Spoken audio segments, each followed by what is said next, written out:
In the wake of the school shooting in Florida, calls for action to prevent similar attacks are coming from both sides of the political spectrum. Democrats immediately began to demand tighter gun control laws and more stringent background checks. Some also advocate for a firearm buyback and outright bans on certain guns. They refer to their proposals as reasonable and express confidence the legislation would keep people safe. However, depriving law-abiding citizens of their means of self-defense does not address the issue and leaves the average person vulnerable to those who would do them harm. Congressman Steve Scalise explained those already intent on committing a violent crime are not going to be deterred by more legislation. You go find your law that was going to prevent this or the next shooting.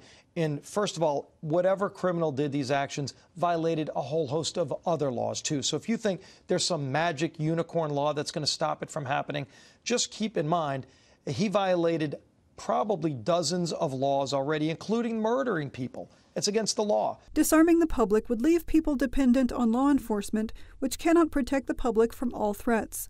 This has been especially apparent since the FBI admitted its failure to prevent the Florida school shooting despite multiple warnings. In addition, police cannot be held liable in these situations. The Supreme Court has handed down multiple rulings affirming the limits of law enforcement's responsibilities.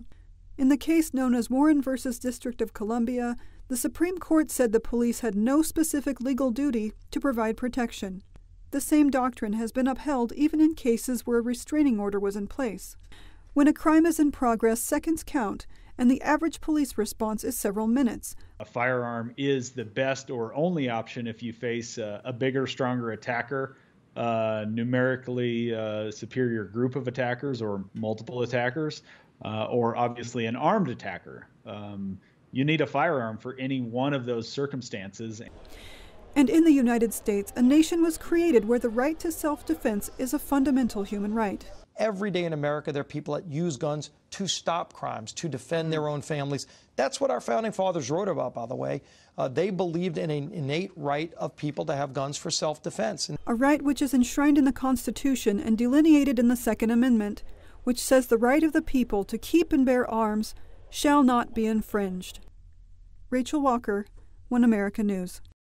We can use your help. Call your cable provider and kindly demand that One America News is added to your lineup. Call today.